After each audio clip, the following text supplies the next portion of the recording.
à tous chers mortels, se retrouve avec un nouvel avis manga sur Arène in the Fantasy World Donjon, un shonen comédie aventure.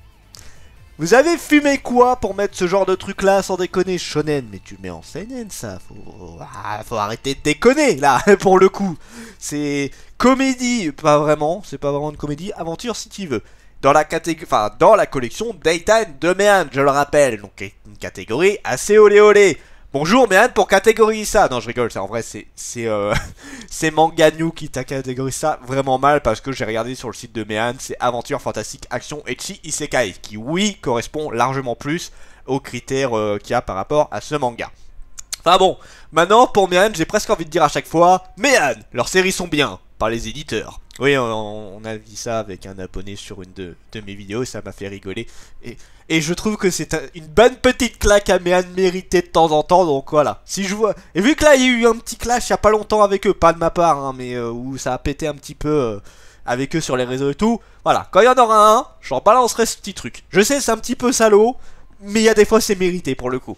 Alors, c'est un manga fait par Sogano Saichi pour le scénario et dessiné par Yoju Issei. Pour l'histoire, nous suivons Michio, un jeune garçon qui en a marre de la vie, bon, comme beaucoup de gens de son âge, hein, qui, voilà, n'a plus vraiment d'envie, qui voit pas vraiment d'avenir dans ce monde. Et du coup, à un moment donné, il va recevoir une annonce lui disant, voilà, est-ce que vous voulez aller dans un autre monde, vu que le vôtre a l'air totalement pourri ? Et il peut choisir, voilà, est-ce qu'il va dans un monde fantasy, un monde médiéval, est-ce qu'il va dans un monde futuriste, dans le temps des dinosaures, voilà, il va choisir un monde médiéval avec des hommes bêtes, etc. Et sauf que ça va être une réelle réincarnation, bon c'est du Sekai hein, mais quand je dis réincarnation, c'est-à-dire qu'il va pas arriver en mode bébé tout ça, il va vraiment se réincarner dans son corps, dans un autre monde, en mode un peu MMORPG, avec des statistiques, avec des capacités, avec des armes, le fait de pouvoir looter des objets, voilà, tous les trucs classiques que tu peux voir dans un MMORPG, ou juste dans un RPG de base, hein, bien évidemment, c'est plus RPG pour le coup.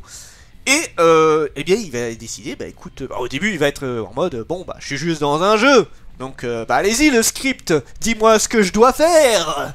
Mais non mon gars, tu n'es pas dans un... Enfin, on n'a pas toute la vérité encore, mais bon là, actuellement, en ayant lu les deux tomes, on va se mettre dans nos têtes, il est dans un nouveau monde, pas dans un jeu. Donc ce qui se passe, c'est réel. Et donc du coup, bah, il est arrivé à tuer des gens. Puisqu'à un moment donné, dans le village où il est apparu, il y a des voleurs qui sont arrivés, qui ont commencé à attaquer les villageois. Et il a participé au fait de sauver le village. Donc il a même réussi à tuer le chef. Bon, le chef c'était plus un coup de bol qu'autre chose. Mais voilà, il s'est débrouillé comme il a pu. C'est pas le héros ultra cheaté d'ailleurs. Il avait une arme qui est un Durand Ral, si je dis pas de bêtises, qui est une arme un peu plus... Disons quoi là, il est niveau 1, il a une arme niveau 6, donc forcément ça lui donne un gros bonus. Il a une arme beaucoup plus puissante, avec des statistiques pas trop dégueu, des capacités assez sympas, mais c'est pas l'arme de malade. Disons que l'arme va devenir assez obsolète. Elle reste quand même intéressante, hein, surtout pour ses capacités, mais c'est pas l'arme de malade, il a pas des capacités de malade, ça reste quelqu'un d'assez classique. Et d'ailleurs je trouve, juste avant qu'on continue l'histoire, je trouve que le manga se rapproche pas mal de SAO sur certains points. On en reparlera sur mon avis.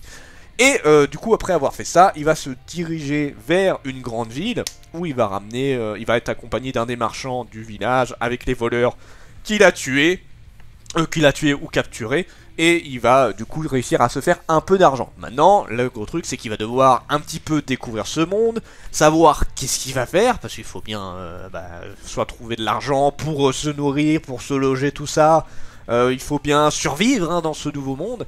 Du coup voilà, il va devenir un peu aventurier, et il va entendre le truc qui fait un petit peu l'histoire de ce manga là, que dans ce monde, alors j'ai envie de te dire aussi, la plupart du temps dans le Moyen-Âge, hein, parce qu'on est dans une époque de Moyen-Âge, où on peut acheter des esclaves. Ah, t'es dans un nouveau monde, tu vas te faire plaisir. Non, alors juste question honnête, t'es dans un autre monde moyenâgeux, est-ce que, alors je parle pas forcément de sexe, trucs du genre, t'acheter des esclaves, mais est-ce que tu te ferais pas plaisir? Ça peut être dans tout et n'importe quoi, hein. T'as une envie particulière, là tu n'as plus vraiment les règles de notre cité moderne, comme je pourrais dire. Donc oui, là effectivement, on lui apprend que là, les esclaves c'est légal, et que c'est pas mal vu, que c'est limite classique, tu vois, la plupart des aventuriers en ont une ou deux en général. Donc bah écoute, allons-y. allons nous acheter une esclave. Et il va tomber justement chez un marchand d'esclaves qui va lui proposer Roxane, et qui est une femme bête. Oui, une femme bête, c'est ça. Donc avec les petites oreilles, la queue d'animal, tout ça. Sauf que ça coûte bonbon. Ouais, ça coûte quand même assez cher, hein, les esclaves dans ce monde-là. Donc il va faire, voilà, bah écoute, si tu veux, Roxane, je te la réserve, t'as 5 jours pour récupérer la thune qu'il faut. Alors je sais plus, c'était genre 500 000, je dis une connerie, hein, parce que je me rappelle plus de la somme. Mais c'était exorbitant la somme, c'est impressionnant, je vous dis une connerie, ça doit, ici ça va faire 1 million, un truc du genre. Voilà, c'est une belle petite somme. Et il va être en mode, bon bah écoutez, on va faire ce qu'on peut, hein. On va faire ce qu'on peut pour ça. Ah bon. Du coup, il va essayer de récupérer ce personnage-là. Et je m'arrête là pour ce qui est de l'histoire. Voilà, principalement c'est ça. Pour mon avis sur le manga.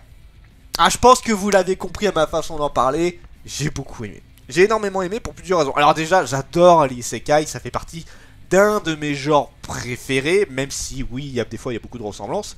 Mais à chaque fois, en fait, on a des ressemblances sur le début et ça se développe au fur et à mesure. Et celui-là, clairement, a un côté assez différent. Alors, je le redis, il se rapproche pas mal de SAO, je trouve, dans le côté où tu peux crever à tout moment. D'ailleurs, le manga est assez sombre.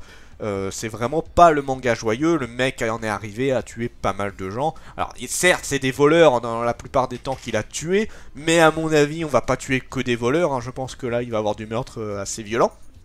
Clairement là c'est la survie du plus fort, c'est la survie tout simple, hein, pour notre héros. Et c'est assez sympa justement de cette couillonnerie de se dire, enfin j'aime bien quand un manga part vraiment assez loin dans le on y va à fond. Voilà, on va vraiment y aller à fond la caisse. Et bah justement au début il était en mode voilà j'essaye de faire les petites quêtes de base, à tuer du monstre, à récupérer du loot pour le revendre, mais bon bien évidemment ça rapporte pas un blinde parce que c'est des monstres de base, ce sont des objets que tout le monde peut récupérer, la seule différence c'est que lui il arrivait à en récupérer un peu plus parce qu'il est resté des plombes, chose que les autres aventuriers ne font pas spécialement, sauf que en 5 jours récupérer une somme astronomique ça suffit pas avec des monstres de mer, donc il va taper dans un truc beaucoup plus balèze, les voleurs qui ont souvent des grosses mises à prix. Sauf que forcément, c'est beaucoup plus dangereux, tu peux risquer ta vie à tout moment, ils sont bien plus entraînés, bien plus malins que les monstres de base, donc oui, forcément, un peu compliqué. Mais il va aller jusqu'au bout. Et c'est vrai que ça me fait chier parce que j'ai besoin un petit peu de vous parler de plus loin dans l'histoire, donc je vais un peu spoiler pour une fois, mais oui, il va réussir à atteindre l'argent pour récupérer Roxane. Je sais qu'en général, j'aime pas trop spoiler, mais c'est important pour donner mon avis par rapport à la suite. En fait, un truc que je me demande ce qui va se passer avec elle, c'est... Là, pour l'instant, on a vu un tout petit peu son caractère, parce qu'en fait, il l'a acheté vers la moitié du deuxième tome. Et elle a un côté un peu Raftalia, je trouve, vraiment, le côté « je suis la combattante ». Elle ressemble beaucoup. Alors il y a le côté animal, hein, aussi qui fait un peu ça bien évidemment, mais je trouve qu'elle ressemble un peu, même si elle est beaucoup plus timide et réservée sur certains points. En fait elle a un côté très timide, très réservé, sauf quand il s'agit du combat. Elle s'est pas encore battue, mais tu sens que dès qu'on parle de combat, dès qu'on parle d'armes ou de trucs du genre, elle est à fond dedans. Et je pense que justement ça va être très intéressant de voir comment elle est. Elle a deux caractères vraiment opposés selon la situation. Ça risque d'être très intéressant. Et le truc que je voulais absolument parler justement dans ce manga là, c'est que comparé à beaucoup de mangas où ça parle dans du ecchi à la limite du pantsu, alors pour ceux qui se rappellent pas trop le pantsu, c'est de la comédie, vous savez, où le mec va tomber sur le... Enfin la fille va tomber le cul la première sur la tête du mec, on va voir les culottes, des trucs du genre, bref. Ça, c'est souvent du gag et ça va rarement plus loin que le mec touche les boobs ou les fesses, mais voilà, on n'a pas de sexe ou des trucs du genre. Ça reste souvent très très soft. On n'a pas des gros trucs de fou. Là, dans celui-là, on est plus dans limite dans le côté érotique. Je l'aurais pas mis vraiment en ecchi, mais peut-être plus en érotique celui-là. Parce que, bah, moi, je le mettrais en héros. Alors, le héros, c'est particulier parce que c'est le niveau au-dessus. Alors, ça arrive que dans ecchi, on voit des boobs, tout ça. Ça peut arriver aussi qu'il y a un peu de sexe, mais c'est beaucoup moins montré. Là, pour le coup, le sexe est extrêmement explicite.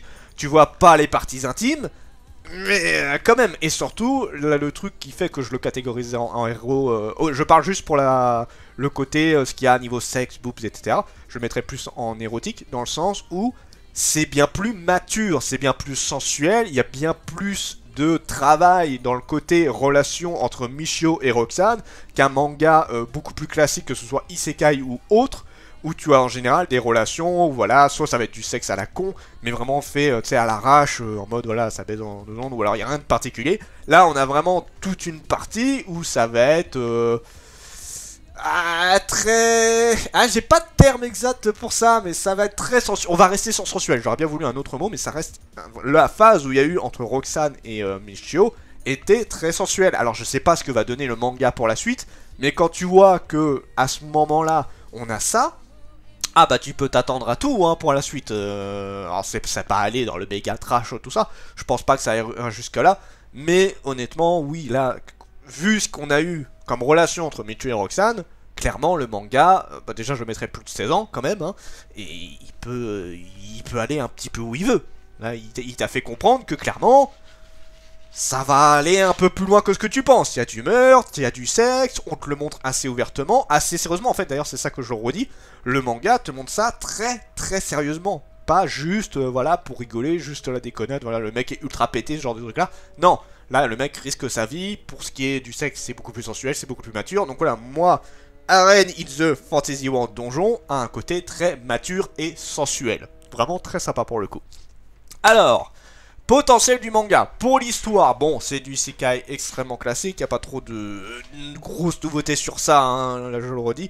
Par contre vraiment voilà, c'est le côté mature, sensuel, c'est le côté assez adulte qu'on a dans ce manga là qui est très intéressant. C'est le héros, tu sais pas s'il va se faire, si il y a des chances qu'il survive parce que c'est le héros, mais là on peut s'attendre à un manga où... si jamais il a des compagnons, et il en aura d'autres, hein, c'est clair et net, n'importe qui peut mourir à n'importe quel moment, ça va être un manga qui te dit, voilà, méfie-toi, tout peut t'arriver. Et ça c'est cool. Niveau des personnages, alors on en a vu que 2 pour l'instant, enfin on en a que 2 de réguliers, hein, le héros et Roxane. Et après on a eu le marchand, des trucs du genre, mais c'est pas encore, c'est des personnages un peu random. On reverra certainement le marchand parce que je suppose que le héros va peut-être en acheter d'autres. Mais à part ça, pour l'instant, à part ces 2 persos, on n'a pas eu de gros persos très très marquants. Donc pour ce qui est de Michio, bah c'est un... il a un petit peu le côté random, c'est-à-dire que c'est le mec... Ah, je vais pas dire blasé de la vie, il était blasé dans les phases où tu vois qu'il est en train de créer son compte pour aller dans un autre monde. Bon, il le savait pas, hein, qu'il faisait ça, il pensait que c'était un truc à la con. Mais, à part cette partie-là où il est un peu en mode blasé, après, il est assez sérieux. En fait, il vient vite assez sérieux dans le monde qu'il est. Il comprend assez vite que le monde où il est actuellement, c'est réel. Donc, il va être en analyse constante de ce qui se passe autour de lui. Et bien évidemment, il a ses envies particulières, voilà, enfin particulières, il a ses envies de vouloir essayer de choper Roxane, mais il n'est pas non plus con, il essaie quand même de réfléchir un maximum sur est-ce qu'il se fait pas arnaquer sur tel ou tel truc, qu'est-ce qu'il faudrait faire pour survivre, qu'est-ce que je dois faire en premier pour avoir un max de thunes, bref, il est quand même très réfléchi comme personnage et c'est cool. On n'a pas encore un personnage très charismatique, hein, pour l'instant il m'a pas marqué des masses, mais au moins on n'a pas un héros con, ça c'est bien. Pour ce qui est de Roxane, on l'a pas encore assez vu pour que je donne un gros avis. Le seul truc que je peux vous donner pour l'instant, c'est ce côté vraiment, elle a un côté très timide, très réservé quand elle est en classique et quand elle est en combat, on l'a pas encore vu, mais tu le sens, quand elle sera en combat, elle va être à fond dedans. Et ça va être très marrant de voir le parallèle entre ces 2 situations. Donc je peux pas dire grand chose de Roxane, on l'a pas assez vu. On l'a vu on l'a vu un tout petit peu et on a vu vraiment son caractère qu'à la fin du 2e tome. Donc bon. Le dessin est très beau, il n'y a rien à redire là-dessus, c'est assez beau. Alors, est-ce qu'on a du décor? Ouais, on en a. Alors, c'est pas des décors de malade. C'est vrai que c'est un truc que je trouve toujours un peu dommage dans un manga de fantasy, héroïque, tout ça, et surtout isekai. On n'a pas des décors de fou, mais ça reste acceptable. Ils ont quand même beaucoup plus de décors que de ce que j'ai l'habitude de voir. Donc bon, je vais pas trop m'en plaindre, ça reste très joli.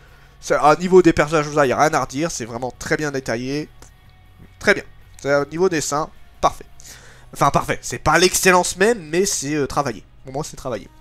Jusqu'où le manga peut aller? Alors, à savoir que là, le manga va déjà assez loin. On est déjà à plus de 7 tomes, si je dis pas de bêtises, au Japon. La série est encore en cours. Je pense qu'on a moyen de choper une série qui peut être assez intéressante. En tout cas, qui part très bien. Je trouve qu'on a un très très bon début. Maintenant, la grosse question, c'est comment le manga va réussir à se régulariser, à nous marquer, à nous faire de la surprise et pas tomber dans le graveleux en mode voilà c'est que du sexe tout ça. Pour l'instant je le redis, tout ça a été très bien travaillé. Maintenant à voir si ça va le rester. Voilà, c'était mon avis pour Arène in the Fantasy World Donjon, c'était Dragmar et je vous dis à la prochaine chers mortels.